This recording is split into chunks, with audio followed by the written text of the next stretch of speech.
I see you found our little hiding spot in the universe.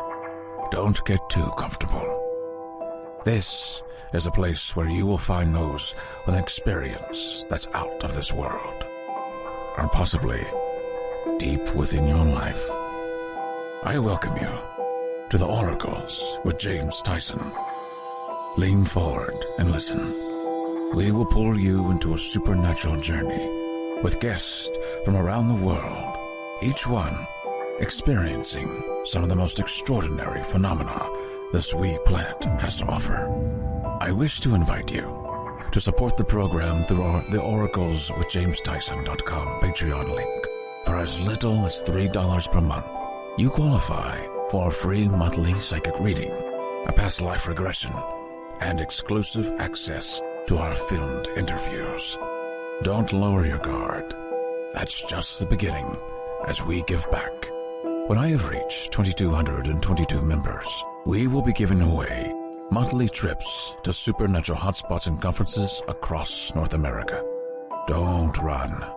I can see you. With a limit of 4,500 Patreon supporters, you will want to get your passports ready, as every third month, we will include paranormal conferences and tours in Europe and Australia.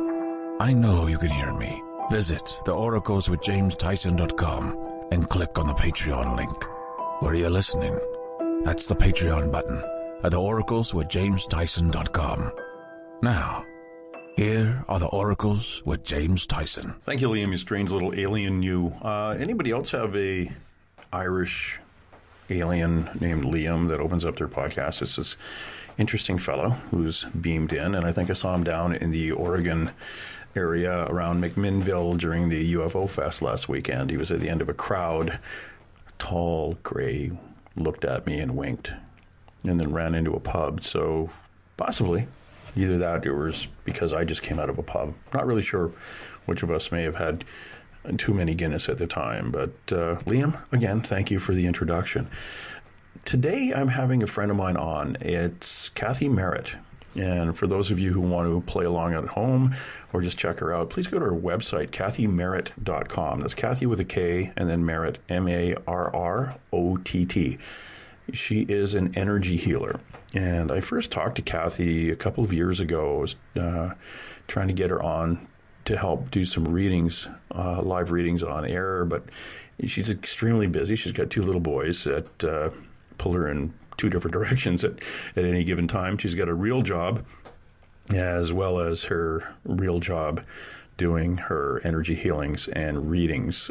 She does clairvoyant email reading, which I want to talk to her about, and angel readings where she channels your angel guides, as well as some chakra balancing and some healing sessions.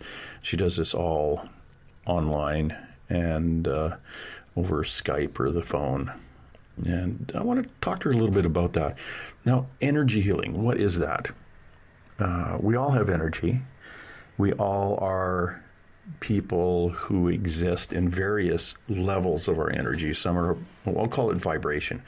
We all have these vibrations, and some are higher than others. And our vibrations aren't a constant. It's not. Imagine it not being as just a straight line through our lives. They fluctuate. When we're not feeling well, both mentally and physically. A lot of times it goes by location. You can walk into a location and just feel there's something off here. And if you're in that location for a while, your vibration will drop. It gets a little bit low. We've all been there. And we've all been to the higher vibration places too, around moving water, around the forest, someplace that actually gives where we could draw on the energy of the earth itself. Some people get it, all people would get it walking into a power plant. You kind of get that kind of tingly boost, and sometimes it can be a lot or a little overwhelming. Imagine yourself going to a concert, and everybody in the room loves the band. And imagine yourself being completely sober. I'm sure there's one of you out there that would be completely sober going to a concert. But when you're in a group of people who are all focused and all loving the event, that is a boost in your energy. It's almost like you're about 3 feet off the ground, and all you need to do is leave that venue at the end of that wonderful night and walk out and see a few guys in a fight, and that'll drop your energy back down again. And when someone says, "Hey, how was the concert last night?" And it's like, what I remember about it, it was pretty good. But if you hadn't seen that fight, it would have been, oh, great. But it's just that, you got the energy knocked out of you a little bit as you left. But that happens. And we're going to talk about energy healing. And think of it this way. What I like to think about it anyway is that we exist, and we exist with this nice little beam of energy that we've always had. Some people are very, very high, like some people glow in the dark, like turning a couple of searchlights up to the stars. Those are the empath types, and then there's the other ones that are the normal ones that fluctuate. The empaths fluctuate too, but the normal ones. But imagine negative energy blocking, all these blocks that come down. And when I say blocks, I want you to just picture it this way. It's actually blocking the energy that you are getting from source, from God, from creator, whatever your term is for the universe, or where this energy comes from, coming into the top of us, coming into your crown chakra to power our little engine. These blocks, imagine them pieces like newspapers going over top of the source of the energy, and many of these blocks, and those are the blocks we get from poor relationships, from cranky bosses, from seeing something that was disturbing, and we get all these things pile up on top of us. Well, it's something that Kathy removes through energy healing, or when people do energy healing, that's what they're removing.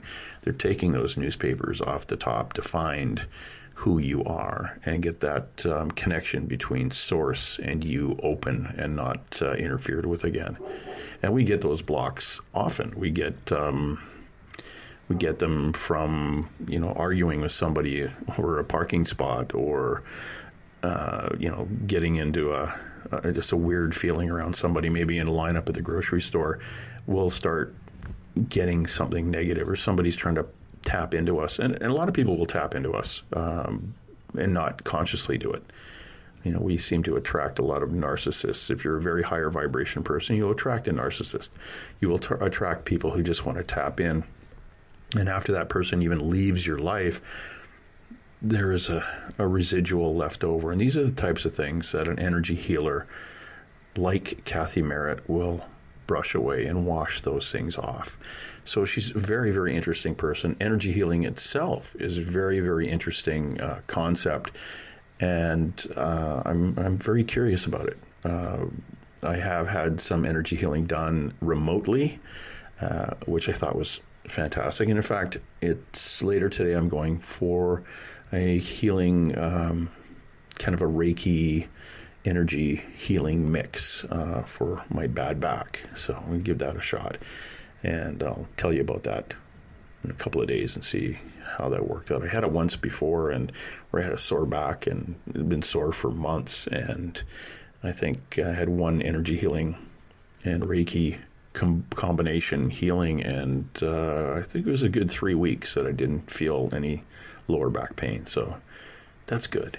That is good. And I think the lower back pain comes, again, as we get those blocks from whatever we're bumping into in day-to-day life. So again, I think I talk to Kathy. Kathy's a person that has a better understanding of this than I do. And if you know me, you know I'm not going to read up on it unless there's a lot of pictures in the book. The the unfortunate part is Kathy lives so far away, and I've never got to see her, but I think I'm going to go bounce down, maybe have a tea with her in June while I'm down in Carlsbad and in San Diego area after the Alien Con in LA at the end of June, and see what's going on with her, and bounce around someplace where there's a little more beach and a little bit warmer than it is here. But we'll see how that goes. So Kathy, again, go to her website, kathymarrott.com. Fabulous human being, and I will bring her kicking and screaming on here shortly. Kathy, how are you? Great. How are you doing? I am fine. I was just down to McMinnville, Oregon for the UFO Fest on the weekend and saw aliens and, a lot of people dressed up as aliens walking around. Bumped into some very, very cool people down there. Bob Lazar, who had worked just south of Area 51 at a place called S4, reverse engineering UFOs and things like that. So a lot of very interesting people down there. And you would have loved it. There was a lot of us woo-woo people there. So it sounds like my kind of people. Yeah. Hey, I'm dragging you kicking and screaming on here. We've been... how would we say, what is our relationship? We have been cyber buddies for a couple of years now, but really never got together to chat about who you are. And again, for my listener, if you want to go to Kathy's website, it's Kathy Marrott .com, just Kathy and then MARROTT.com. And you can follow along and see what she's up to and the types of things she does. Now, you're really, really old, like we talked about. No, you're not. But yes. But what happened? When did these abilities, or when did the sensitivity start with you? How old were you when you realized that you were a little bit different from the other kids? I would say as a child. But growing up in Utah and growing up around beliefs that were very conservative, I was taught, a different way. I was kind of taught to not think about those things or not use, maybe some gifts that I had, and I wasn't really aware as a child. It's like you kind of know, but you don't know. And then if no one talks to you about it, it's hard to really understand as a child. And then, as I grew a little older, I would go home to I got married really young. I would go home to my husband and I would say this and this, that, I could feel these girls, or I could actually hear people talk in their minds, and I would hear them, and I would come home and tell my husband, and he would tell me I was crazy. So I had a lot of, people like going, oh, Kathy, that's crazy. Yeah, no. And so I pushed it away for years. Okay. I would say I was probably late 30s, early 40s when I began really just sitting down with all of my gifts and noticing what they were. Wow. Or are. Mm-hmm. And how did you kind of filter those down or go through them? Did you know anybody who was intuitive at the time? Well, what happened was I was going through a really hard time. I was leaving my second husband with 2 kids, and kind of a terrible lose everything you own and leave with your kids situation. So it was really rough. And so I was going through a really hard time, and I was talking to this person that's also an energy healer. And he would help me through it. He was calling me, if I needed help, I could call him, and he would help me sort through and release a lot of the emotions that I was dealing with that were so hard at the time. And in doing that is when I started really opening up to my own gifts. Okay. Did you those? I'm going to kind of take a stab at it here, but you say it was your second husband. Would you find yourself attracting very narcissistic people? Absolutely. My second husband was very, very narcissistic and a sociopath. Okay. I find that with very high vibration people, they attract very low vibration, or some are higher vibration narcissists, but people just want to feed off your energy and control. Basically. Yeah. Mm-hmm. And he was the type that was looking for a mommy, and I've been a mom my whole life, basically. So, it was very unpleasant. Yeah. Well, I'm sorry to hear that. Sometimes it's going through serious darkness, that kind of wakes you up to stuff. And, it kind of gets you to a space where you have to look at yourself and you have to say, what am I doing to create this? Mm-hmm. And so with the help of my my dear friend, I swear to God, that man saved my life. he helped me release, and in my energy healing work, I like to call it I like to equate it to emotional healing, because emotions are energy, right? And so then I like to talk about dark emotions, meaning like anger, frustration, anxiety, and all that, even serious depression or even suicide, things like that. Those are dark emotions. And so, there's so much to this. It's simple, but there's a lot to be said. Yeah. I don't know how far you want me to go into that part, but that's what I help clear from people. Yeah, in your energy healings. I want to get into your energy healings, but right now, one of the things that's been really fascinating about you is that you are an intuitive. You do readings. And again, obviously coming from a lot of the stuff that you were hearing and seeing as a child, when you say you could like hear what people are thinking, what do you connect to? Like let's say I'm going to take you back to when you were a child and you're hearing somebody think, or what you think you perceive as somebody thinking. When you do a reading, who is it you connect to get the information, to be the medium between the information and your client? Okay, so now I do it very differently than I did when I was younger, when I didn't know what I was doing. When I didn't know what I was doing, it would just come straight through. Like, I would just hear it. I didn't do anything to connect. It just happened, and it was very weird.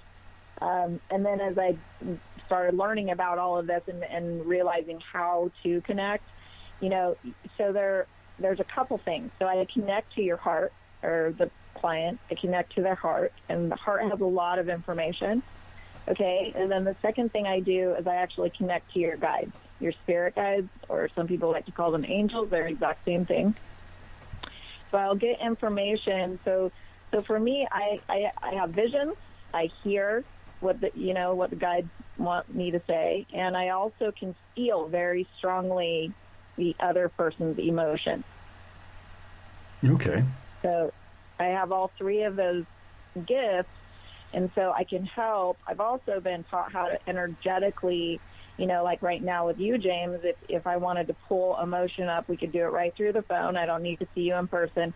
And I could say, if we were going to do a session, I would ask, okay, the guides would lead me to a story in your life that was painful, and then we would actually ask you to feel that pain, and bring it up into the solar plexus. So I use a lot of I use chakra. I do chakra work.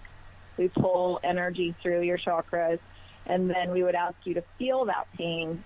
And as you feel that pain, we would show you how to release it, and I would actually help you release it along with your guides helping release it. And so it's very powerful. Wow. People really notice a huge difference. Mm-hmm. Yeah, that's very cool. And you say, and what's interesting to me, you describe people's spirit guides as their angels. Well, it's the same thing. Yeah, okay. Because when I look at somebody, I know they're the family member that's kind of assigned to them sometimes.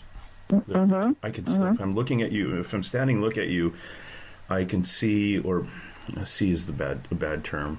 I know there's somebody standing to your left. You can feel it. Yes, and I can actually describe the person and who she is and which side. I think it's your mother's side of the family you get this from, and you've got a female lady. You've got a woman standing to your left. On your right, I see 5 angels. But I take it your spirit guides are way up high on your right if I'm facing you. But the angelic side of you is on your right. And 1, 2, 3. The fourth one over is very tall and greeny blue, which could be either, I don't know, they get ET or light being relative, but that's the very, very high vibration side. The really, what could be a good term for that? That side is very, very higher vibration, I guess. It's an angelic vibration where you're this lady is on your right. She is more of a lower like she's a somebody who's passed and come back. And then okay, so you're just noticing the difference in everything. See, I just don't. You know what? I don't pay close enough attention to that because I'm so busy being guided to the pain inside of you to get rid of. Yeah, that is absolutely fantastic. I haven't been paying attention to all that cool thing, all those cool things that obviously you're seeing. That's awesome. I should try that. But yeah, but that's because I'm so far at the beginning of this, and you were so far past this where I am. Yeah, I'm more. I think that I like to call myself the wild card because I just literally just do what I haven't had anybody teach me. You know, I haven't gone to Reiki. I haven't. You know, I'm not certified. So I just this all comes to me just by closing my eyes, getting to a space of meditation, and just whatever comes through, comes through. Yeah, and I think that's like me. It's like somebody said, okay, this is the model you're going to see at this point in your life. I don't see the spirit guides. I know people who do mediumship and they actually they're direct to the spirit guides. I get that volunteer human being that passed and has come back to give you your, you know, the gut feeling and the goosebumps and the stuff like that. And that's the person I connect to because I'm not there yet being able to go right to a spirit guide. I do spirit guides when I read cards. It's a spirit guide thing. But when I'm standing there looking at somebody, it's like, whoa, okay, this is complete. You've got a lady just came through, or there's a man here to tell you this. You know what? I call, you know, the lady you're seeing on my right, I would call her a spirit guide. Yeah, I guess she's a guide and she's in spirit. Yeah, she's a guide and she's spirit. Yeah. So the angels that you're seeing on the other side, they're fluffy and have a yummy energy. I would call that, you know, angelic energy. But the lady over here on the other side, she's more of a guide, and I think that they do more talking than the angels do. Oh yeah, the angels don't do. To me, the angels don't do anything. It depends on the person and the situation, and you know, I mean, I'll have different. I usually can tell when it's not the spirit guide talking. You know. Mm-hmm. Yeah. So I just get your human relative there, who to me is closer to vibration with me, as opposed to a spirit guide that's really, really, really high up there, and it's different. So that's probably why she's connecting with you, because you're at the same vibration, and so you can hear her or closer. Be able to hear. Or definitely closer. Because if you're not in the same vibration, you won't hear them. Yeah. And the angels, I'm pretty sure they're just like your basic angels. They have your itinerary. If you're going to step out in front of a bus, they make sure you don't. And and when it's your time to go, they're the ones who push you out in front of the bus. So there you go. There you go. They have that little clipboard going, okay, Kathy, it's time. Yep. Down at the edge of the volcano. Okay, well, we won't do that yet. Okay. Yeah, it's fascinating. You work a lot with chakras and getting, kind of bounce into your energy healing a bit, but do you actually, this is a question I've always wanted to ask somebody who does energy healing, but do you see chakras in somebody when you look at them? I guess in a way, because I visualize light in there, I mean, a lot of the work that I do with people is visualizing. So I'll visualize, if we're going to work on a certain chakra, I'll call upon, during a session, I always make sure people are in a protection. They're connected to grounding Mother Earth energy and also connected to infinite divine source energy. So they're in this bubble of safety and protection and power, because the source energy is very powerful. And so each person I work with is connected like that and protected. So I'll always ask, whatever chakra we're working on or I'm guided to work on, I'll ask for that color, that beautiful, infinite, divine, say if you're going to work on the root chakra, I'll ask for the red light to come down and enter into that and as we're working on it, so that it kind of pushes out bad stuff or the things hurting the person or whatever needs to be cleared. And then the red light heals, clears, heals, re-energizes, and opens you up to new hope, new opportunities, new desires, a change, a shift in life. Okay, that makes sense. So, I mean, in that way, I guess I see the color, but it's a round ball, Okay. smaller than a volleyball, but, like a softball size. Yeah. I took a Reiki course, and from that, I've only done it once on a human being. I do it on my dog all the time because he's got an appliance in his knee, and it's, it bugs him. I think it really helps animals a lot. Yeah. And I can completely relax him, and I know I'm at a good place because he'll kind of roll over and look me in the eye, and then he'll lick my hand, and then he'll lay back down again. But I did try to... No, they feel it. No, when I'm on the phone with clients, I'll say, can you please put your animal in the other room, because they really feel the energy, because they'll just start barking. Yeah. Especially if we get really into it. If we're in, I like to call it in the cosmos. If we're in the cosmos, the animals go crazy. They can feel it. They're not sure about it because they're not used to that energy or vibration or whatever, and they always bark. Oh, that's kind of cool, though. What are you doing? What are you doing? Oh, yeah. It's good energy, though. Yeah. No, it is good energy. It's just they feel the difference, and they're making sure their mommy or daddy is safe. Yeah, I think that's it too. There's something out of sorts, and they're just want to make sure. Feel a difference. Yeah. Now, you in your healings, with energy healing, could you describe just to my listener what energy healing is and what you do? Okay, so energy healing is emotional healing.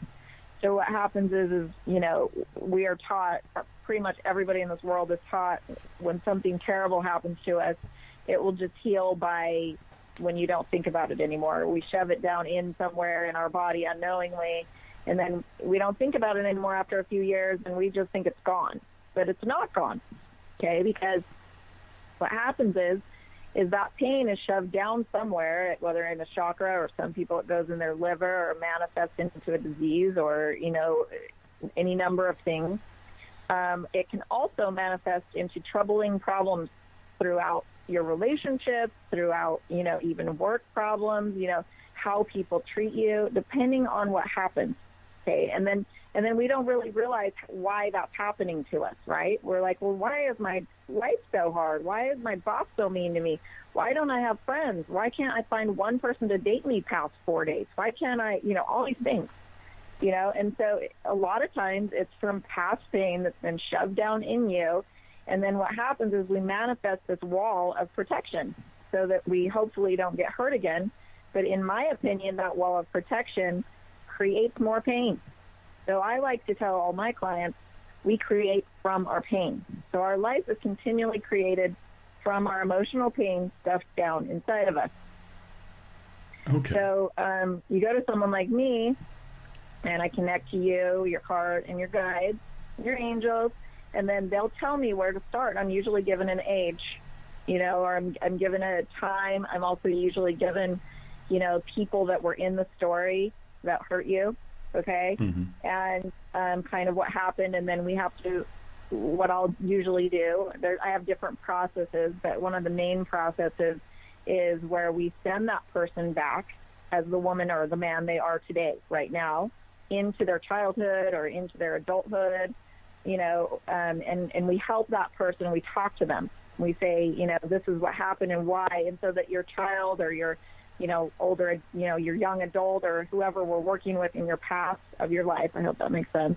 And so we can help that person understand why they were hurt or what happened, and so that they can deal with it, because most of them never did deal with it. They just shoved it down, or even if they went and talked to a regular therapist, they still didn't understand why that didn't heal them, okay? But for some reason, using what I like to call unconditional love, being connected to divine source energy, being connected to Mother Earth Gaia energy, I will show that person that I'm working with how to put that energy in them, how to, it's like a beautiful white light or like a shower of this unconditional loving energy that does actually seem to clear out the pain. Now, this is each client always sees, a huge difference after every session. But the thing is we're not always ready to heal all of that all at once, depending on the issue, especially when I'm dealing with like poor, rape victims or childhood abuse, sexual abuse, parents beating each other up, all sorts of domestic violence that people grow up in. They're not always ready to let go of all of that all at once. Mm-hmm. So we'll have to I like to call it applying the solution of unconditional love over and over until it's completely ready to release, and it will eventually.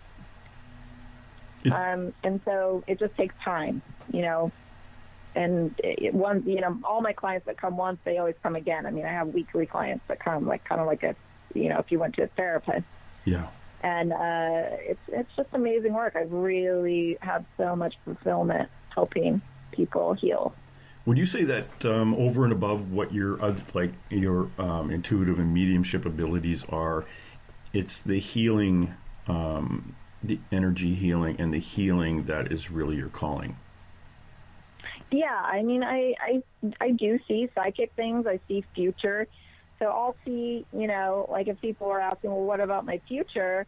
This is how the energy healing part started, actually, because, I did the psychic work first, and I would just, oh, my God, I would look into these people, and I would see all their pain, and I would see how they were just going to continue to create painful love relationships where one of them, male or female, would be abandoned over and over again, and I'm just thinking to myself, I can't tell them this, How do I help them not create this anymore? How do I help them, or be broke? These people that are always financially broke and they just keep creating that cycle of being broke over and over.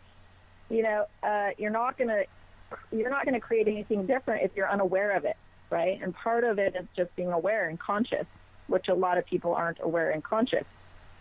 And so it's very hard to see your own shit, is what I like to say. Yeah.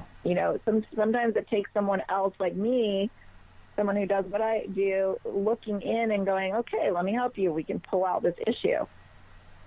And, and it even goes further because it's not just the story or the age, it's all the parts in you. So I like to explain to people, everyone has at least 9 to 12 parts. And all these parts inside of us are the voices in our head that we hear in the middle of the night or when we're doing the dishes or we're on a drive, and all these voices are driving us crazy in our heads, right? Oh, yes.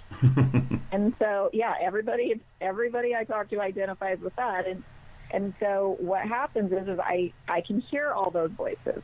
And the voices that come to me are the voices that need healing. And they're hurting. They're pissed. They're angry. They want to hurt.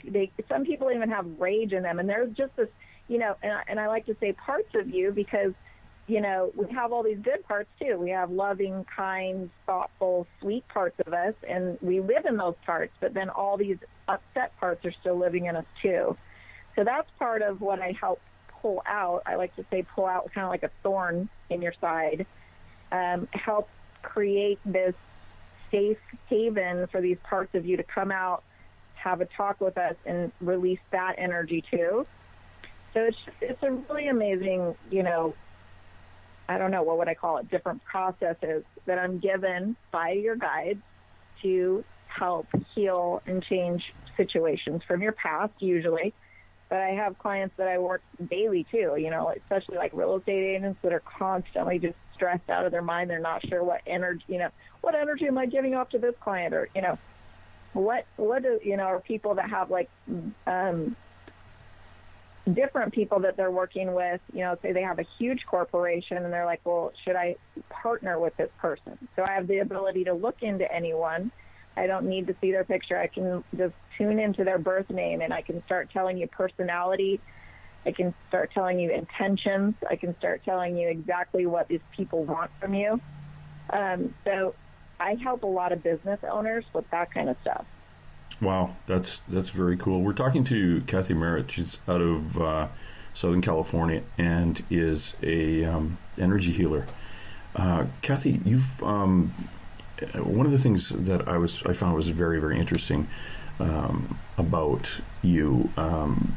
You kind of call yourself a transformational psychic as well. And here, what is a transformational? Is that basically what you do? Is you help somebody find themselves? I help them connect to self Okay, a lot of people are not connected to themselves, which is an interesting. Basically, that means they're very unconscious and unaware of what they're doing every day. They kind of just go through the motions of life, and they don't really think about it. They just, or I like to even call it kind of in a dream state, where once you start becoming conscious and aware of things, it makes it changes your reality because you start perceiving and your illusion's different. Do I need to explain what that is? Because that's a lot that I just said. No, you have to explain it, or I'm Okay, coming down there. Yeah, I know.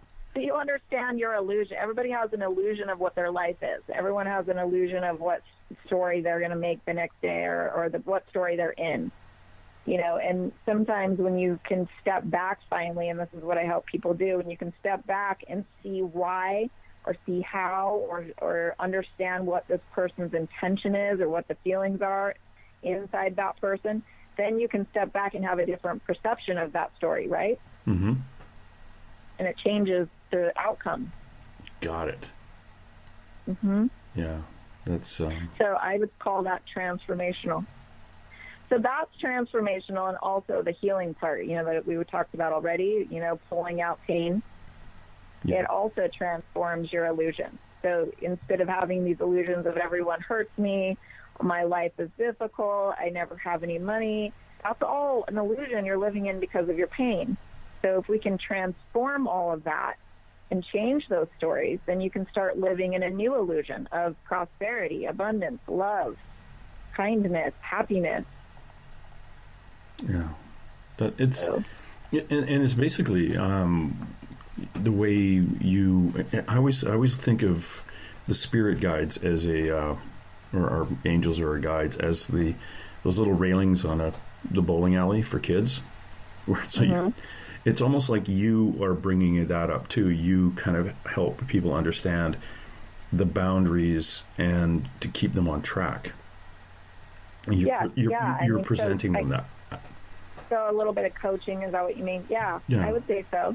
But I definitely do that. On the spiritual side, where see, I believe a lot of people don't understand where certain things, why they act out or why they do things in their life, and how far back those things are based, and as they come forward, you can see it physically in people where you will. You have the same hand gestures as your dad or your mother, or you become your parents kind of thing. But there is a spiritual side of things and an energy side too, where you've over time have adapted some kind of constant. What would it be like? You have an imprint in you from energy, and you just fall into that all the time, and it may be a negative one. And it really needs somebody like you to kind of point that out and say, you know what, this is something that just happened over time, and it's time for it to go.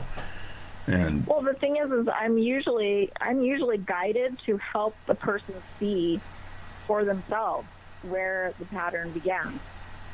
So the person can wake up to it and go, oh my God, wow, I never realized why I kept doing that over and over. And so, and like I never know what it is, because I don't, some people will call me and say, well, do you need to know all this before our reading? And I'm like, no, I don't need to know anything. You call me and everything that's supposed to come through is going to come through. Well, that's kind of cool. Yeah, I don't need to know anything. I literally don't need to know anything. I barely need to know your birth name. If I have you on the phone, I can just tune into your heart right here. But it's nice, and then I also have spirits. Like I can read. The hard part for me sometimes, this is kind of the funny part, is I sometimes truly cannot tell the difference between someone who's passed and someone who's still here in spirit. So I'll be on the phone with someone, and we'll be doing some healing work on their mom, and if the mom is alive, I can read her spirit. Her spirit is here. I can talk to her. If the mom is passed, it's the same. And sometimes it's hard to tell when they passed. So that part's weird for me sometimes. That is really interesting, because I haven't heard that. So the mother who is alive, So anyone alive, I can read you can too. Anybody, if you learn how to do it, you can read anybody's spirit. You can call upon anyone's spirit, whether they're alive or dead. That is very cool. I did not know that. And so I have one of the things that I do for a lot of parents that are very worried about their adult children, and their adult children would never do anything like believe in this, is I will do what's called a spirit healing, where I go to the person's spirit. I ask for permission to do healing work on the person. I have never had anyone say no. They always say, yes, please help this person. So I'll start pulling pain out of them.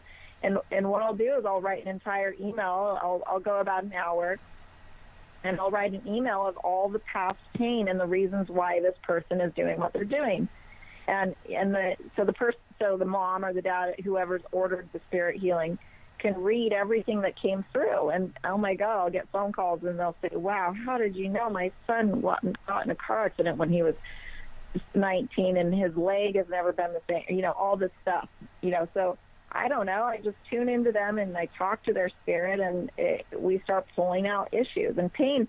And then the parents will say, wow, my son is actually acting happier and different, So it's like it's a different realm, I think, whatever I'm tapping into. But it seems to be helpful, positive, and a good experience for everyone. Oh, that's amazing. I've never, that's one of those things my sister has issues. I was like thinking, while you were talking, I was thinking, maybe I can send you after my sister, who's got some... I do it.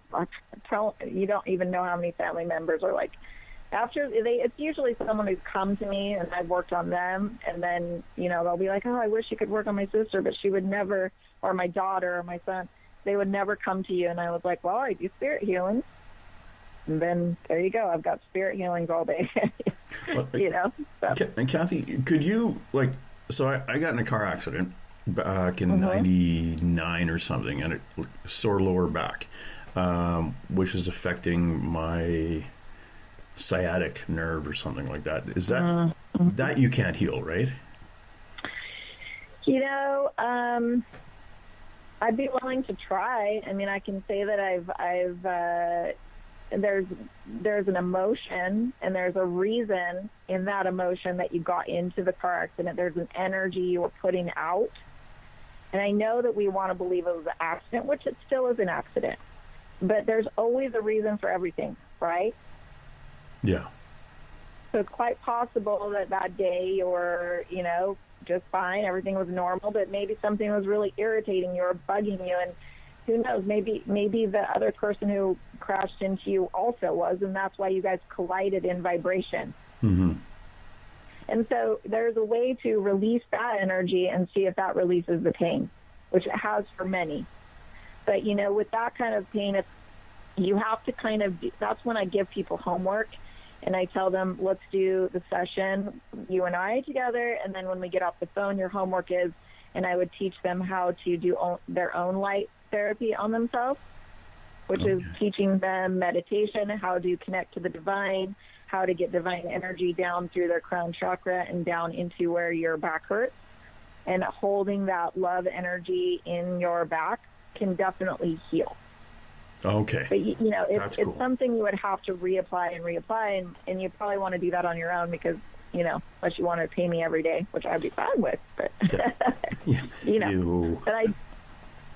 I do like to help people by homework and showing them exactly what to do, and that does seem to be pretty beneficial to them. Yeah, that sounds amazing. So, it is a possibility.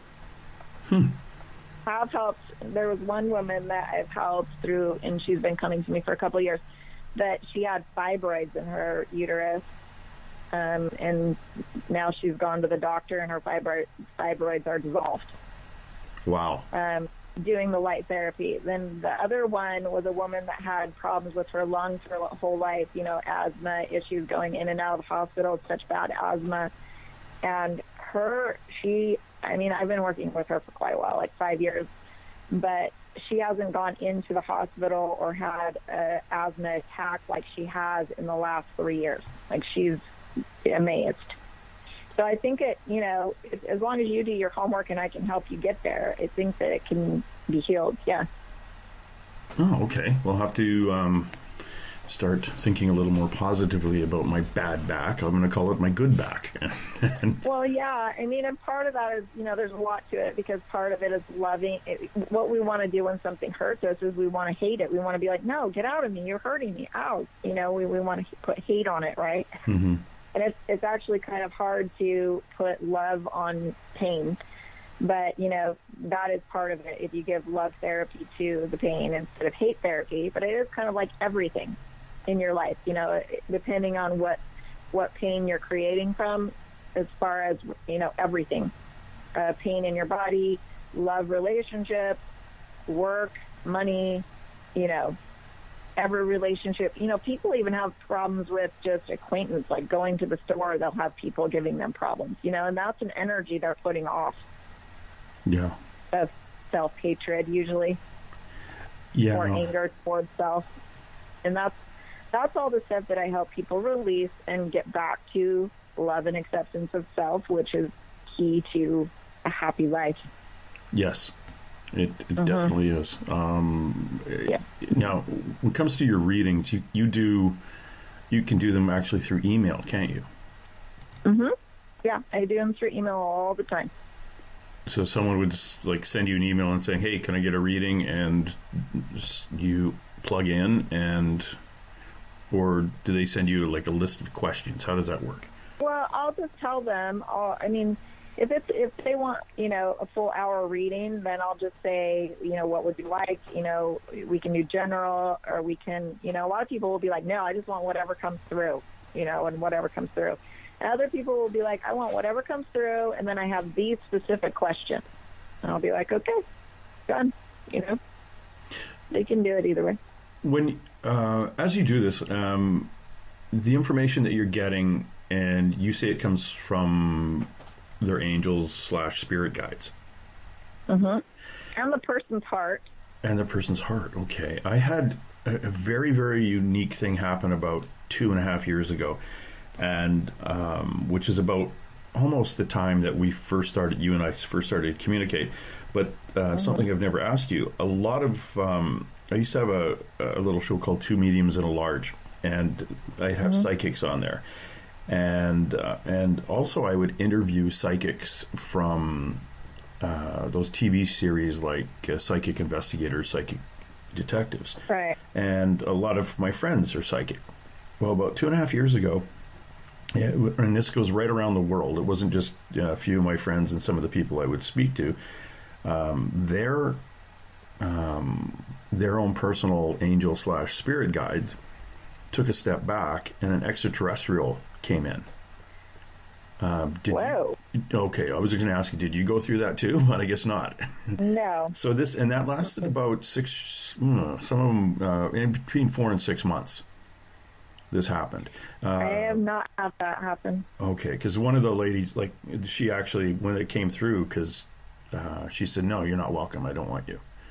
And then her regular one hung out. But it was one of those things where they were still being able to read and getting all the information, doing everything they'd always done. It was just something completely, literally out of this world. And a lot of them didn't, come out and say it.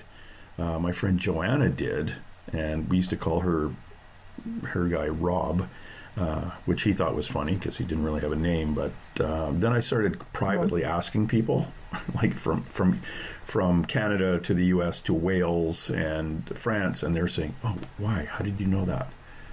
I said, "Yeah, it's happening a lot," and it's all gone now. That was like 2.5 years ago. But yeah, I wanted to bring that up just in case something. No, I don't think so. No. Mm-mm. No, yeah, you would know because they almost come in and ask for permission. Oh, kind of like what I do with my spirit healing. Yeah. Mm-hmm. So that was very fascinating. Have you ever had a incident that you would call somehow connected to ETs or cryptids or anything like that? Ever seen a Bigfoot? Ever seen a UFO?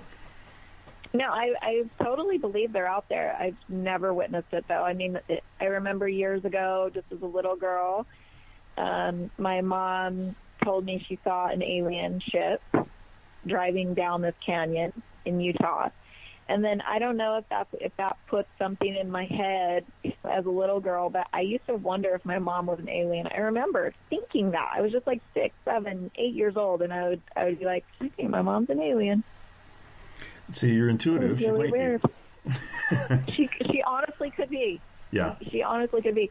And then my blood is ABRH negative too. Yeah. So you're completely woo woo. Yes. Yeah. Completely woo woo. And I know the town you're from is only about 2 hours away from a place called the Skinwalker Ranch. So, which is alien central, wolves that stand close to 6 feet tall and cattle mutilations. You mean where I grew up or where I am now? No, where you grew up. Oh, Mapleton, Utah? Okay. Yeah. It's not too far from, it's 2 hours away from the area, which is a big kind of a little valley, or a big little valley, little valley area up in the northeast part of Utah called the Skinwalker Ranch. And there's something to Google. Interesting. But it's been, alien activity has been going on.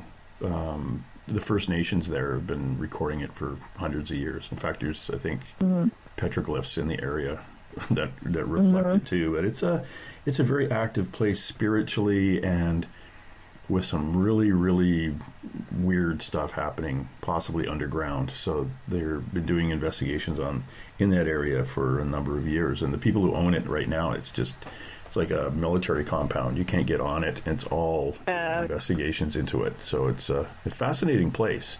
It's coming through to tell you that my mom, when she saw that, it was in the 70s, and she was in Logan, Utah, which is north, way up north. She was coming down a canyon in Logan, so okay. She saw the spaceship. Cool. I'm just going to see how close Logan, Utah is from the Skinwalker Ranch.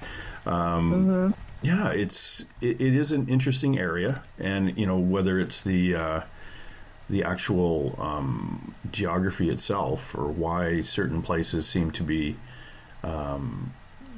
connected to more call it paranormal activity, but call it paranormal activity than others. You know where Ballard, Utah is?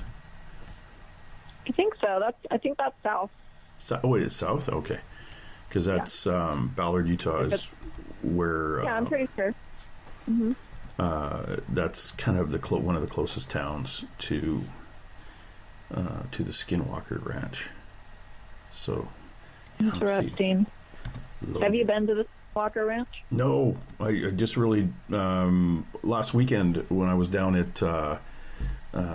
wherever I was in... come on, help me here. McMinnville for the UFO Fest. Was talking to a guy named Jeremy Corbell, who did a documentary on the Skinwalker Ranch with a George Knapp, who is a investigative journalist, and they had a lot of information about it, and they put a little...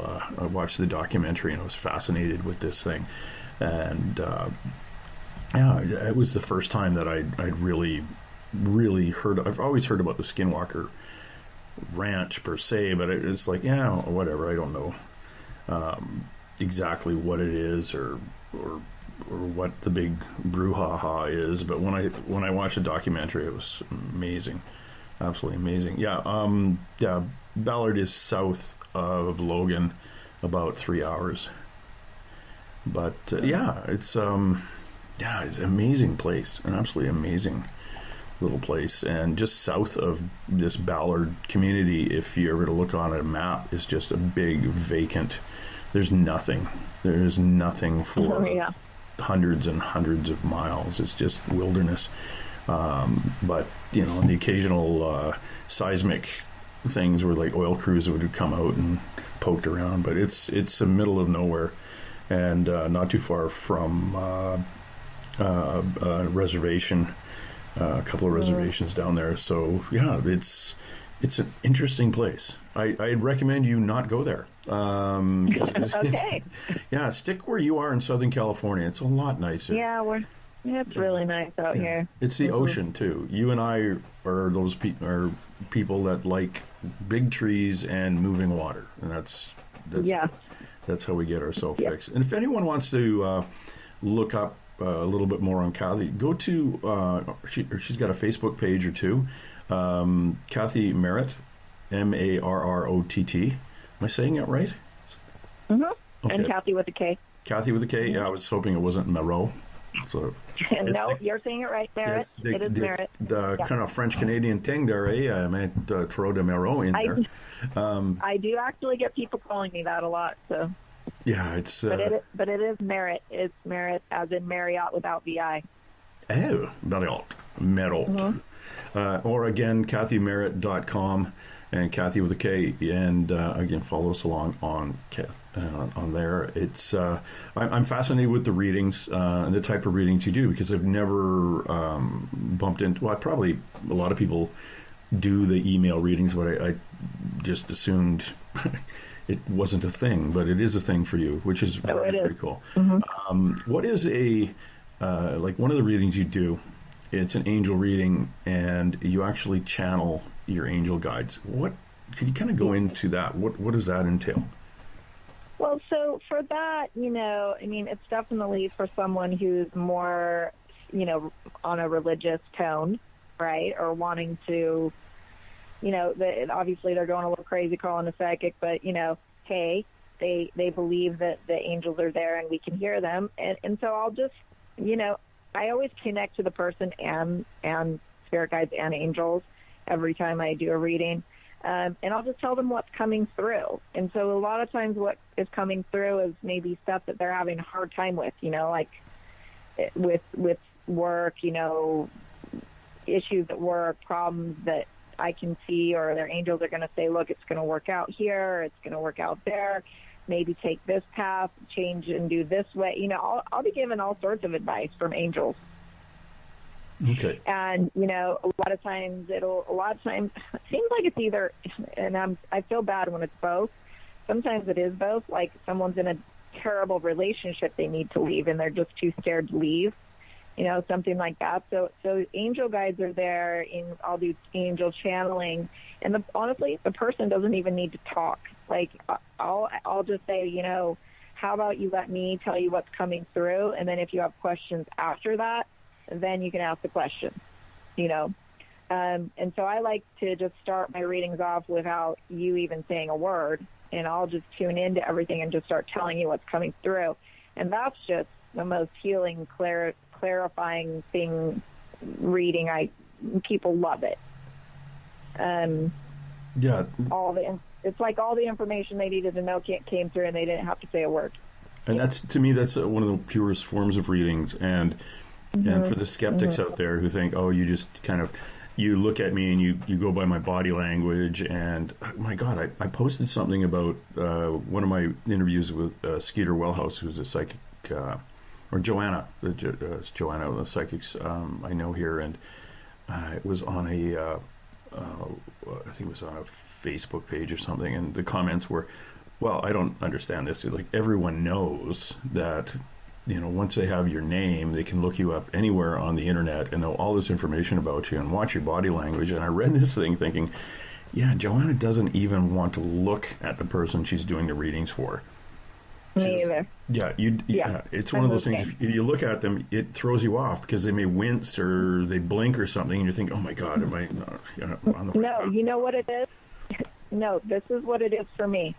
Like, people get really weird. They're like, "You need to see me," and I'm like, "No, honestly, I don't want to see you," because what happens is, instead of it being this pure channel of your heart and your angels, I am still a person here, I'm a human being. And so I would look at you and probably put some judgment in because of your hair and your clothes and, all this stupid stuff starts coming through that doesn't matter, but I'm human. And so I may make that mistake if I see your picture, honestly.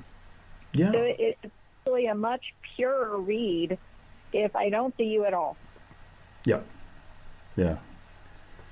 Yeah, it was amazing with all these bizarre comments. They're the ones who think that all orbs are dust. We don't have time to look up people on the internet. Like, why would we? No. And I would not have a business, making what I make and doing what I do if I out there and looked at people on the internet and tried to pretend to be a psychic, Yeah, and it's crazy. And you can't you can't look up somebody by their first name for any other reason. Well, it's like, and I use Tyson as my last name on the show because it's my father's middle name. My real last name is Brown. Imagine looking up James Brown. Oh yeah. Yeah, You'd go be in for big it. trouble. Yeah, just have a nice day. I'll see you in about 6 months when you find me. Exactly. Yeah, it's kind of silly, and I found that was an awkward way. But some people are like that. There are skeptics, and then there are cynics that think they're skeptics that will just not believe in everything. Yeah. Yeah, you can't. And the trouble is, you can't. As a policeman, there are certain people you don't argue with. 2-year-olds and drunks. Because you can't win. You cannot win. You're just going to look at them and go, oh, my God. Yeah, you just nod and smile and walk away. And that's where I'm throwing these cynics skeptics in. Hey, I got a question I'm going to run by you, you psychic you. Okay. So I've got this thing. You know what Patreon is? No. Okay. Patreon. It's basically it's a thing. If you like people's podcasts, you can go on it and you can voluntarily throw a couple of dollars on a month if you like a certain podcast. And what I've done, I've added for $3 a month. If you like the podcast, you go to my website, theoracleswithjamestyson.com, and click on the little Patreon link. And if you sign it up, what I'm doing is from that I will draw when I get to about 20 to 30 people, I will draw names every month. One name I'll draw gets a psychic reading, another one gets a past life regression, and another one gets an gets her chart done. Astrology reading. Okay. Yeah.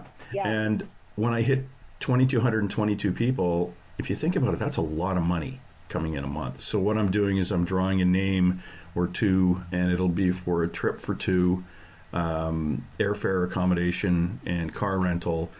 If, let's say, people like paranormal things like ghosts, well, I'll send them to the Preston Castle in Northern California and do a few ghost tours there, maybe down to the Winchester House, do a couple of tours, or the Gettysburg battlefields. And it's not one ghost tour. You get to go with all the different tour groups that do it. And if you like UFOs, I'll send you down to Alien Con in LA, or out to Sedona with Belinda Leslie to actually see UFOs coming and going from a portal in Sedona. Things like that. And because it's more or less giving back. And plus, I want to go with them and actually see all this stuff and do stuff with them and actually do interviews of those people. So that's my plan on that. So it's not like I'm trying to make money from this. Everything's going to go back to the listener who signs up. And I think I had it capped off at 4,500 max. But I think I may drop that down about 3,500. And if we get up to that, we max out. Grab your passport because you're going to go to Europe. If you like ghosts, I'll send you to a castle in the UK, or if you like UFOs, I'll send you down to a conference in Australia, bounce you down. If you're in Australia, I'll send you up to Area 51, or not Area 51, better not do that. I'll send you to Sedona or some other places where it's active in UFOs. There's a really good UFO conference in Portugal every year, so I'm going to do that. Cool. And if you're from the UK, I'll send you over to North America. So that's the plan. You think people would be interested in that? I think so. Sounds amazing. Okay. I'm just checking with the psychic to make sure it's okay. I think it sounds like a great plan. Okay. Now we're talking to Kathy Marrott, Kathy with a K. She's out of Southern California.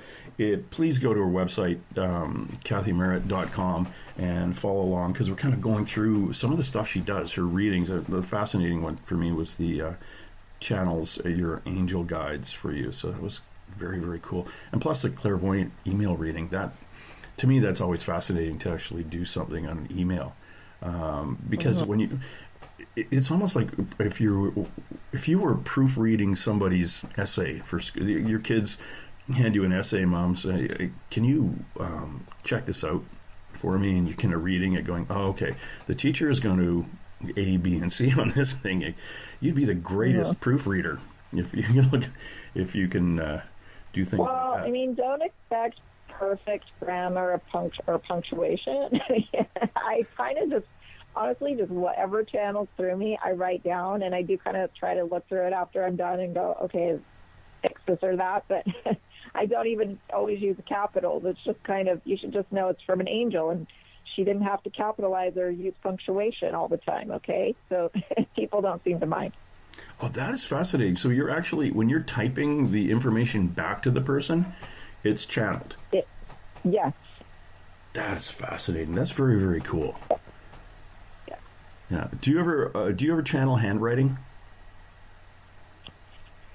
Do you mean? Well, I mean that's what I'm doing. Handwriting instead of on the email. You mean? Let's say you've got your journal or your notebook, and you can look out the window. Absolutely. That's probably how it all started. Is because I did that. I've been doing inspired journaling forever. So yeah. Do you ever get? Sorry. Yeah. Do you ever get messages? I keep being told to write a book. So you should. Like, you know what? You could write a book. Probably just get yourself a big blank. A bunch of paper, sit on the porch with a pencil, and then look down every so often to see how many pages you've written. I know, right? Mm-hmm. Writing books are easy because you don't have to worry about it. Mm-hmm. But have you ever done that? Have you ever got messages, personal messages, come for through? myself? Yeah. Mm-hmm. Yeah. So I would love that. A friend of mine banged her head in a really bad accident, broke both arms. Talked the doctors into not putting a cast on her right hand because she had a young one and needed to cook dinner and things and deal with him. And she was sitting with a pencil and paper and looked down, and she was writing, and it was in her mother's handwriting. Ooh, and it was cool. It was a message from her mother, and she handed it to her brother and said, "Look what I." Tell me about this. And she says, where did you get this? When did Mom write that? She said, no, I did that yesterday. And it was all a message from her mother. And she's now, I think what she did have, and she just doesn't realize it, she had a death experience, or what people would call a near-death experience. And her ability got cranked up to the point where she sees it now. That does happen. Mm-hmm. Yeah, so she's writing books and off doing this kind of stuff. And have you ever died? No. Okay, good. No.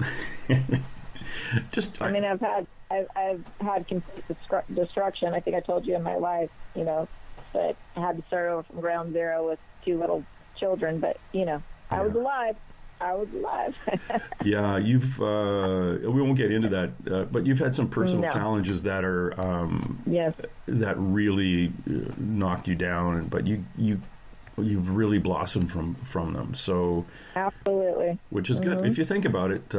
Really, things really grow well in manure. So once you've they do. Yeah. Well, and that's another thing, besides the angel readings, I have a lot of, I think probably my most asked for or, wanted reading is the love relationship reading. Because I can tune into that other person. I can, as I've said before, I can see and feel their thoughts, feelings, and intentions for the other person. I can see their past lives. I can see their connection, as far as energy. I can see energy lines as far as, like, what their relationship's been through, how many times they've broken up or gotten back together, if they'll stay together, or who will leave who. If I can see these energy lines, it's hard to explain. I like to say they're kind of like a phone line, old school phone line, but I see these lines and they're light. They're filled with light. And it's interesting because certain different love relationships all see, in 3 years, you're going to change your mind. You're not going to want to be with this person anymore. And I'll be able to see why. And people are just astounded, but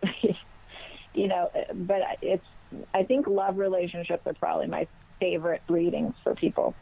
Wow. Those are cool. That would be very, very interesting. A lot of people are, and all those people that are like, will he come back or will she come back? I'm probably one of the rare honest psychics that will actually be honest and tell you the truth. I think a lot of the psychics out out there will just kind of keep you coming back to get more same answer or whatever.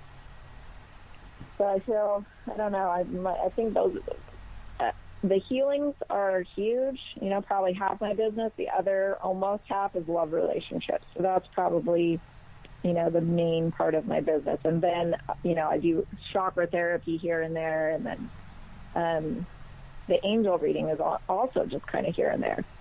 Do you ever get asked to check somebody's house to see if there's a ghost in it? Yes. And I can clear the house, too.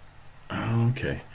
Here's a very interesting conundrum I'm having, and I'm not going to ask you to clear it, but we had somebody in. I have a basement suite, and I had somebody here who is a lightning rod for the other side, and she's gone, and there was a kind of a portal opened up in one of the rooms, and had that sealed, and we have almost a dozen people from the other side of the country, like literally from about the 1600s, indentured servants and slaves, which we never had on this side of the continent in Canada.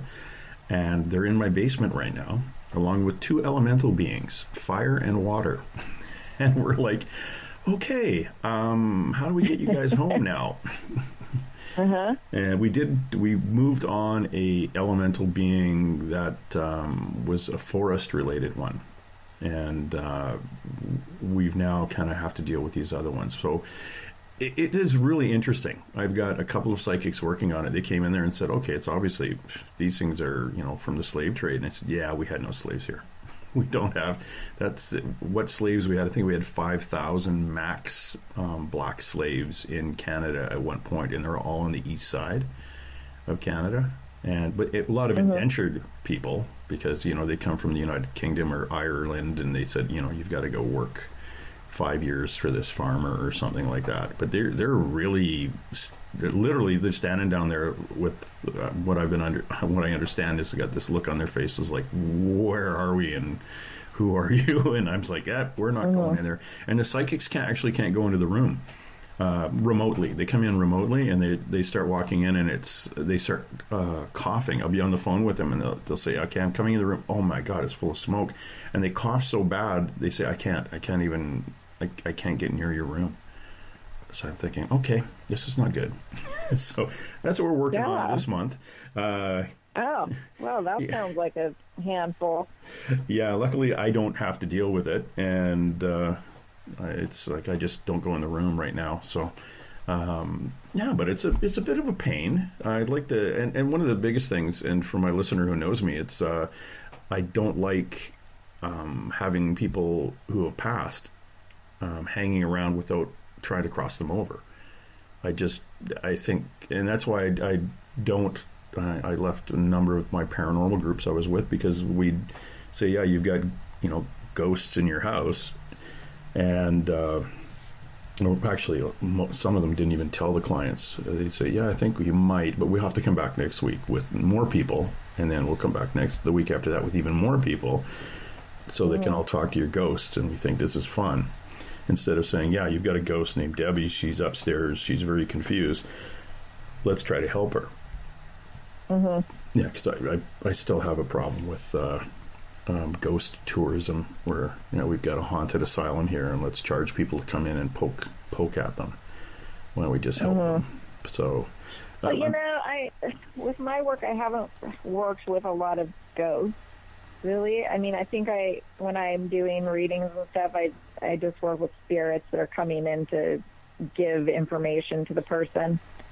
But I wouldn't say I've worked with ghosts beyond I can feel them, and if I don't want them here, I tell them to leave. They do. Yeah. But that's about it. Yeah, I found that telling them to leave is great, or putting yourself into an energetic bubble and saying, yeah, this is the only beings allowed in here are my angels, my guides, my past relatives who come for my highest good. All others have to stay out, except children. They don't pay attention to that. And I've been I was down Well, I have my one little boy who's 8 years old. He's super sensitive to the spirits, and he gets really scared, so they have to be cleaned out of here just for him. Yeah, because he's a light. He's a he's absolutely. So every dead person in the neighborhood sees. Well, you living there too. You've got like searchlights going straight up the top of your roof, so they all kind of go hang out, saying, "Hey, can you help me?" But right. And when you're a little boy, we've been to them where. As in a paranormal group I was in, they said, "Yeah, we've got a lot of ghosts in here, and it's keeping my son up at night. He's scared. He runs in and sleeps with us." So, and it was like, well, your son glows in the dark, basically. So every ghost in the neighborhood comes in and says, "Hey, can you help me?" And there's the man who's, in the rocking chair at the foot of the bed, talks to him all night, and then there's this lady kind of floating over top of him, which at 3, my God, at 50 would scare the heck out of me. I don't know, at 3, but he runs in. So I talked to the parents and I said, "Well, are you sensitive all?" And the dad says, "Well, no, not really. But my mother, she is a psychic and works a lot with the police and things." And I looked at the mom and I said, "Were you sensitive?" "No, I'm not. But my sister does." It's like, oh, yeah. So basically they're both glow-in-the-dark people, but they haven't really tapped into it.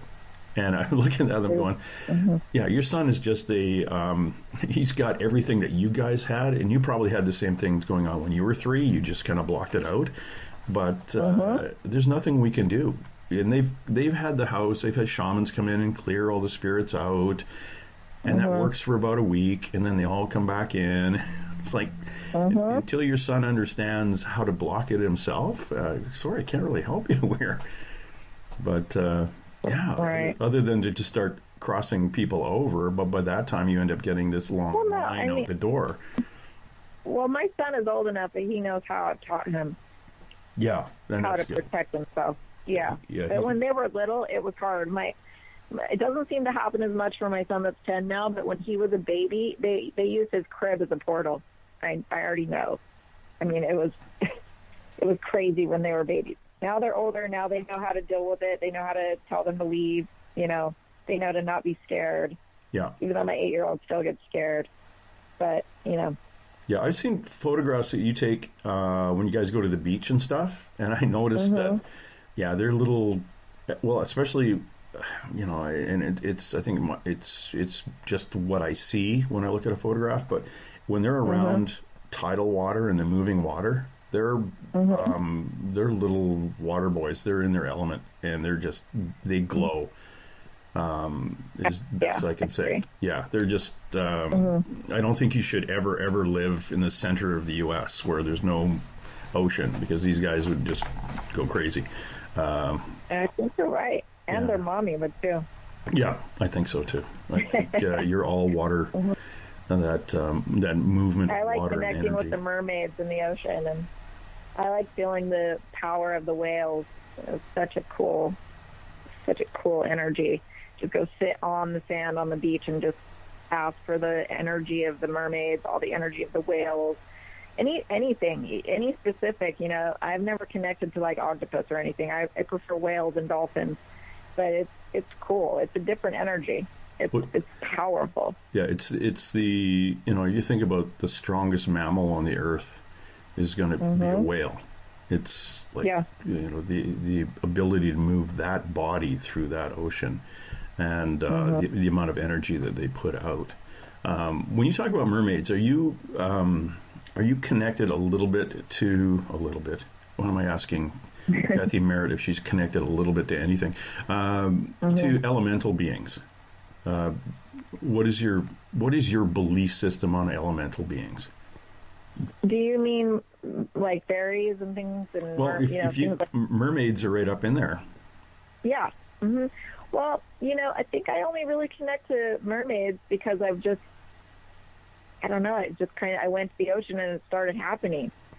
I've heard and talked to other people that are close with fairies, but I haven't had that experience yet.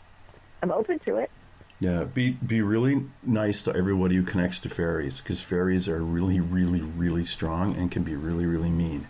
My youngest daughter's fairy realm, and I have issues with elementals. I actually I moved from a house in November, December, and my oldest daughter, who's very, very high vibration empath, who like me barely ever closes that thing, that lightning bolt coming out of the top of your head.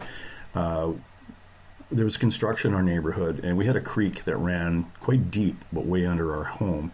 And the construction moved a number of underwater aquifers, and they were underground aquifers, and we had 3 creeks merging under the house. And I was told, excuse me, Kathy, the elemental beings were really ticked off. And luckily, my youngest daughter had moved out to the new house, or her new house, and I was living there, and with my ex and my youngest daughter, and I was told, you've been shut down. You can't do readings anymore. I said, why not? They said, well, you've got a number of elementals that want to attach themselves to you, and they're in your house, or they're below, coming up into the basement of your house, and they're just waiting to come up to the next level where you are and attach as soon as you open up. And I said, well, how did I get shut down? And they said, it was your guides that shut you down. In fact, all your guides have backed off, and they've put in an elemental being as a guide, like a good elemental being, quite a strong one, to fight this off. And I said, oh, that's interesting, because I for some reason I couldn't read anymore. It was just, I couldn't see, I couldn't connect, and it was kind of odd, because it's like it's almost like you losing a shoe walking down the street. You really notice it's not there. And then I said, well, what's going to happen? Like, my youngest daughter's there. Oh, don't worry about her, because they won't go near her, because she's fairy realm. And I said, what does that mean? And they said, yeah, elementals won't piss off a fairy. Ooh. Because she's very, very strong, and I guess her mom is too. But then I moved into my new house, and everything was fine. And because it was just a different things had just changed in that area. And then as soon as I moved into the house, it was about a week later I could start seeing again. I found my other shoe, let's put it that way. Interesting. Yeah. Yeah.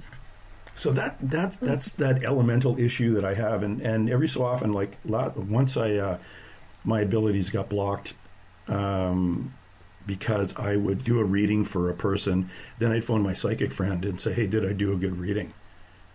So it was a confidence thing. So my guide said, yeah, no, we're just going to switch this guy off again. Oh. Well, you can always just ask how to clear and how to grow your confidence, and then you'll be right back in the game. Yeah, it took me a while. It was ego based, and that's the hard one. Right, it always is. Yeah, right? It was a really, really hard one. A typically hard one. I went through that. I remember. Yeah. I would get this little thing, I don't know if it was I don't know what it was, but I would get this little thing on the side of my head that would say, oh, you were wrong. See, you might be wrong. And then it would just F up your whole reading. You wouldn't be able to read right. I'd give the money back. Like, it would be terrible. Oh. But that hasn't happened in years. So. Yeah, that was. But I do think that was ego too. Like fear of being wrong, fear of Yeah, what information am I thinking this, or am I making this up, or now? Well, no, I would actually say, just do what I usually do, where I start channeling information, and the person I would be talking to, sometimes they're not in the right frame. This doesn't happen very often, but every once in a while they're like, well, no, and they get all defensive instead of going, oh my God, yes, Every once in a while, you'll get somebody that's defensive. And honestly, I really haven't gotten anyone like this in years. I would say like 3 or 4 years. But in the beginning, it was probably I would get these people because I was living in that and creating that, So I would get these people that would be like, oh, yeah, I guess, okay, now I can see what you're saying. But they would make me question myself, And then when I started questioning myself, then I started not being able to see. I would just get totally, like, it would just turn into a white wall. I couldn't see anything. Wow. Yeah, But you have to have full confidence and trust, or else it's impossible to read. Yeah, and that's the thing is, once I understand it sometimes when I'm actually getting it, because at the end of the reading, I don't know what I've said. Does that make sense? That's how all my readings are. Oh, okay.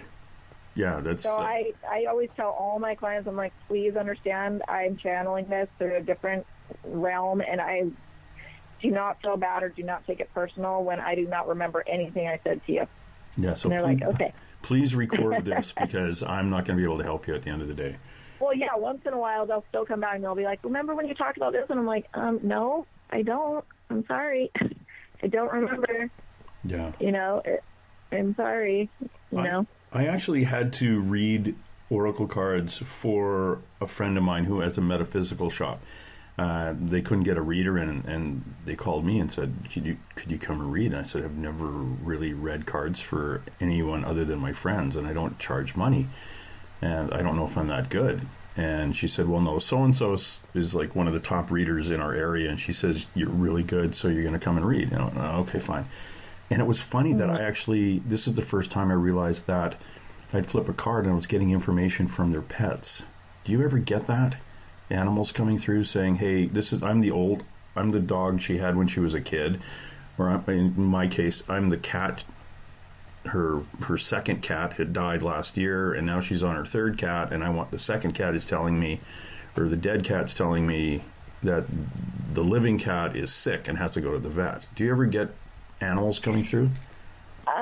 Not like that. I mean, I remember when I first started doing readings and I was doing it professionally, and I would go to some of my friends and say, hey, let me practice on you. I went to this one of my friend's house, and, I was still pretty new at doing it full on, just them not talking or anything. And so I just kept going, hey, there's this cat around you. There's a gray cat and an orange cat. And she goes, Kathy, I hate cats. I hate cats. I would never have a cat. And I'm like, okay. So I just kept moving forward. And as I would move forward with her reading and all the things that were coming through, she really resonated with, and everything was great. And then this cat would come through, and I'm like, okay, there's a cat around you. I don't know what this cat wants, but there's definitely a cat around you. And then after we got through some emotions and we kind of released some pain, the cat came up again, and I said, okay, now the cat's sitting right on your lap. If you don't like cats, who does? Who is the cat person in your life? And she started crying and saying, oh, my God, it's my best friend that died a year ago. She had 12 cats.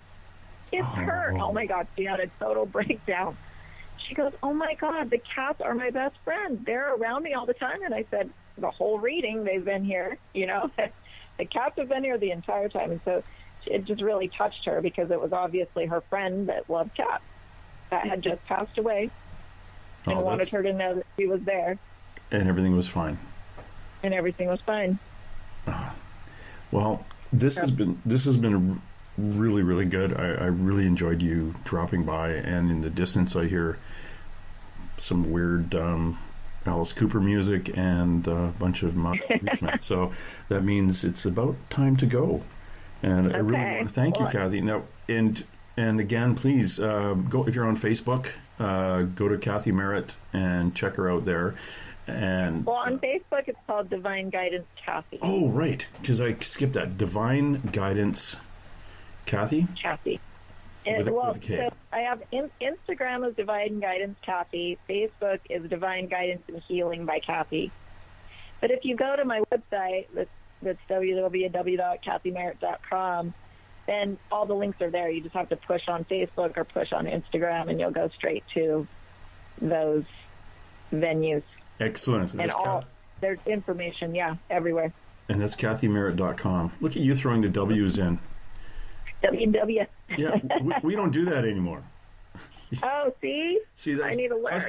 Us young people, we just assume the W's are there. Youngins? Us youngins Okay. just assume the W's are there. kathymarrott.com. Yeah, you and your kid, you and those little stinkers. And going to the beach today? It's a little rainy and cold, so probably not today. Maybe tomorrow. When you say cold, how cold is it? Like 60, 64 maybe. Okay, so you basically the same temperatures where I'm living up here in Vancouver, but it has been raining for a bit. Yeah, it's been gray and rainy and kind of chilly. Okay, you got to fix that before I come down there in June. Well, I hope. I mean, June can be very gloomy here in Solana Beach. Oh, okay, well, the best time to come to Southern California is mid-July through mid-October. Then it's hot and warm and yummy. Through mid-October? Yep. Okay, I may have to come down in October then. I have a friend who lives in San Diego, so I may hit her up for a room when I come down there. Mm-hmm. Yeah, it's still warm until sometimes by Halloween it gets a little chilly again, and then November's pretty cold, freezing. Yeah. Freezing to the San Diegans. Freezing to the San Diegans, yes. Yeah, actually, so July, August, September, and even into October, it's pretty warm. Down here on the lower left coast of Canada, in October, it can be either quite nice or foggy. Possibly a little bit of drizzle, not too bad. It's the end of November into February. Those are the cooler ones. And we've got, thanks to the global weather changes, we've got snow now almost every year. Where I was a kid growing up here, we would have snow once every 7 years for Christmas. About every 6 or 7 years we get snow. Yeah, and now you get it every year. Yeah, it's been, and I think 2 years ago, 2.5 years ago, or two years ago, were we 19? Yeah, maybe 17. We had snow that was like 2 feet deep, and it was still on the ground into March. I thought this isn't normal at all. Wow. Yeah, it was weird. And of course, we're typical left coasters here. We don't put snow tires on our car until there's 5 days into a blizzard. Don't get snow tires. The snow's not gonna be on the road that long. And all of a sudden, holy crap, how are you gonna move? Yeah. Oh well, it's weather. What could happen, right? Well, I'm a Utah girl. I remember the snow. Oh yes, yeah. You definitely. You had dry snow. You had that snow that didn't melt; it just disappeared. Yeah, or it turns into black ice. Yes, yeah. Well, we get black ice usually. And how cold it gets. Yeah, that's crazy. When I was a Mountie up in Alberta, I was amazed. It's the first time I saw snow that it would just disappear without melting. There would be no puddles. And I thought, where does the snow go? What's going on? Well, there are still puddles in Utah, but it does dissolve too. It's true. Mm-hmm. Well, I may go to Utah. My buddy and I are taking our motorcycles down to Sturgis, South Dakota in August. And when we come back, we might go up, cut through Wyoming and Utah. So you should do it. It's a beautiful state. I heard it's a beautiful state. I'm going to stay away from the Skinwalker Ranch thing. Kind of freaks me out, but yeah. Yeah, I can see why. Yeah, he's actually a pretty cool guy. If something scary happens, I'll just put him up in front of me because he was kind of a funny kid. Not a kid anymore, but he played rugby in Wales. He's Canadian, went over there for 3 years. Then him and his buddies decided to join the French Foreign Legion. So he bounced around Africa and all these countries for 2 or 3 years and then fled the French Foreign Legion. And then, if I need somebody big, tough, and rough, I'll just put him over there. And there you go. Yeah, you can kill somebody with a straw from 200 yards. And then when you go through the really small towns in Utah, like down by St. George, that's where all why did the word leave my mind? The polygamists. That's where you'll find those. Oh, cool. So I can get a couple of girlfriends and yeah, you can get some wives.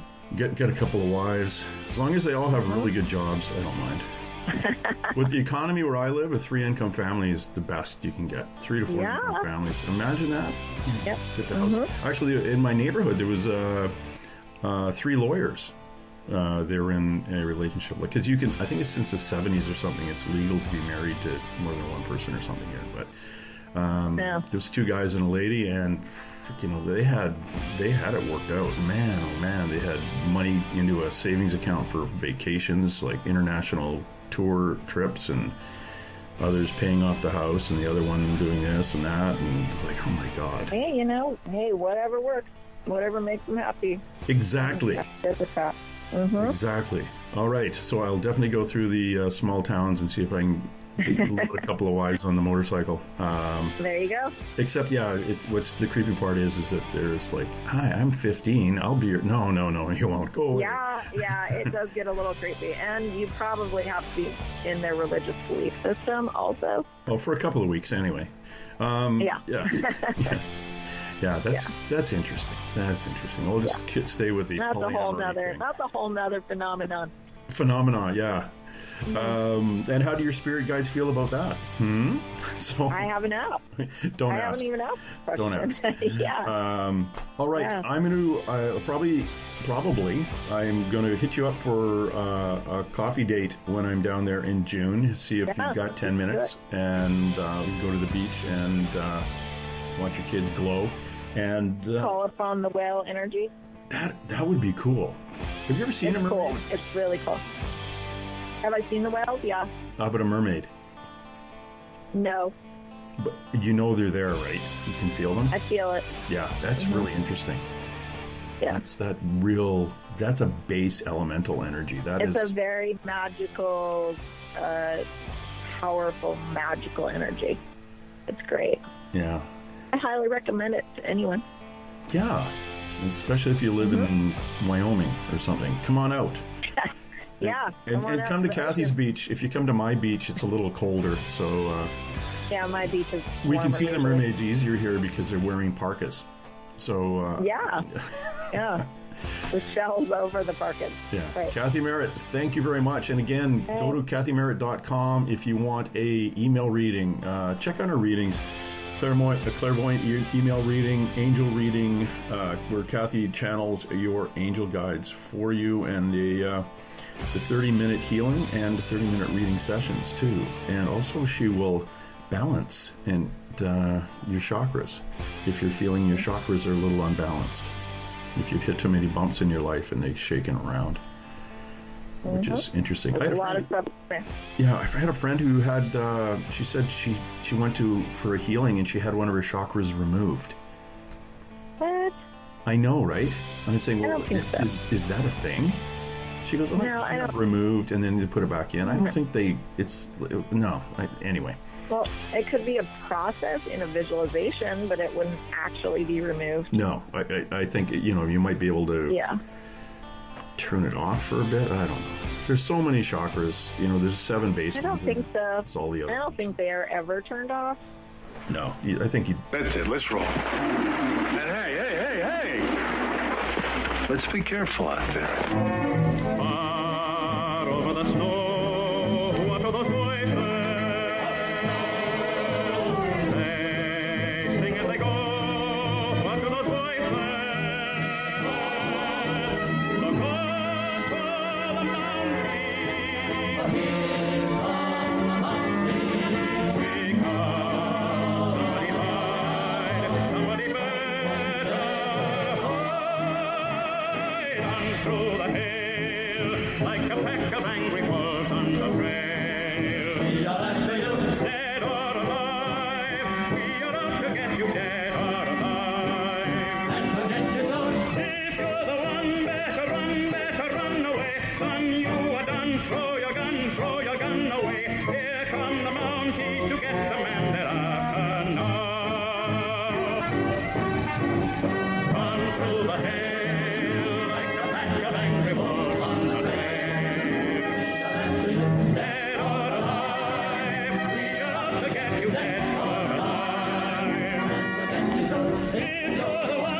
I see dead people.